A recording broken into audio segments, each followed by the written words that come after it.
Bonjour, je suis la Fée des maths. Bienvenue dans cette vidéo de gestion des données.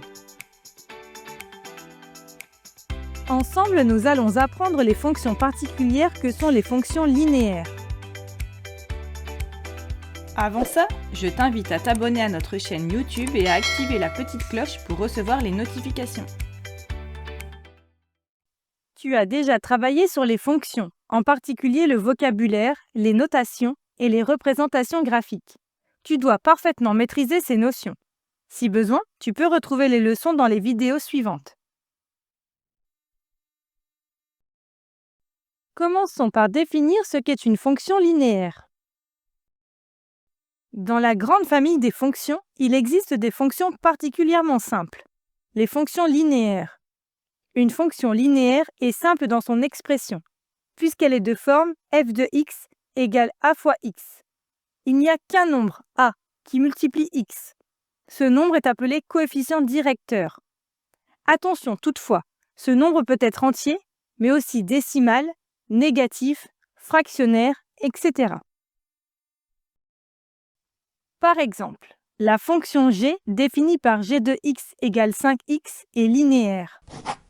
De coefficient 5, même si le symbole de multiplication n'est pas écrit en calcul littéral, tu le sais.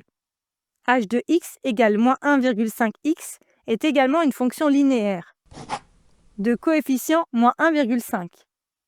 Tout comme i, qui a x associe 2 tiers x, avec un coefficient de 2 tiers. Par contre, ces fonctions j et k ne sont pas linéaires. J ne comporte pas une simple multiplication avec un coefficient, mais aussi x au carré, x fois x, tandis que k comporte une addition. Deux petites remarques. Si tu as déjà travaillé sur les fonctions affines, que tu peux retrouver dans cette vidéo, tu peux remarquer que les fonctions linéaires sont des fonctions affines particulières, avec b égale 0. Il est facile de déterminer l'expression d'une fonction linéaire à partir d'un seul exemple. Soit la fonction f linéaire, pour laquelle on sait que f de 4 égale 10. Puisque f est linéaire, on sait qu'elle est de la forme a fois x. Il n'y a qu'une multiplication qui rentre en jeu. 4 fois a égale 10. On calcule a qui est égal à 10 divisé par 4, donc 2,5. On divise l'image par son antécédent.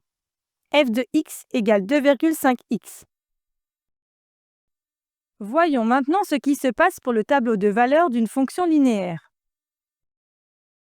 Étudions par exemple la fonction f de x égale 2x. On complète ce tableau de valeurs.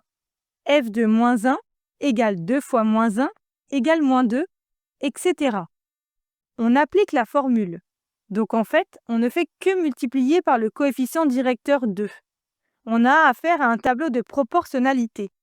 C'est une propriété. Une fonction linéaire représente une situation de proportionnalité. Et le coefficient directeur a est aussi le coefficient de proportionnalité.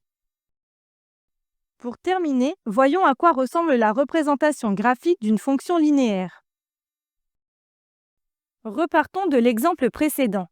À partir du tableau, on peut reporter les points dans un repère. Les points sont alignés. On peut tracer la représentation à la règle. On retrouve une propriété de la proportionnalité. La représentation graphique d'une fonction linéaire est une droite, qui passe par l'origine du repère. Pour tracer une droite, il faut 2 points. Et pour une fonction linéaire, on sait déjà que la droite passe par l'origine. Par conséquent, un seul autre point suffit. Pas besoin de tableau de valeurs à rallonge. Par exemple, considérons g, défini par g de x égale moins 3x. On reconnaît une fonction linéaire de coefficient moins 3. Sa représentation est donc une droite passant par l'origine. Calculons par exemple g de 1. 1 fois moins 3 égale moins 3. On place le point de coordonnées 1, moins 3. Il suffit alors de tracer la droite passant par ce point et l'origine. On obtient la représentation graphique de g. À partir de ces deux représentations graphiques, on peut remarquer le rôle du coefficient directeur. Il dirige la droite. Si le coefficient a est positif, la droite monte. C'est le cas pour la fonction f de coefficient 2. Sa droite monte. Plus précisément même, où que l'on se place sur la droite, quand on avance de 1, la droite monte de 2. Et si le coefficient directeur est négatif, la droite descend. C'est le cas pour la fonction g, de coefficient moins 3. Sa droite descend. Plus exactement, quand on avance de 1, la droite descend de 3.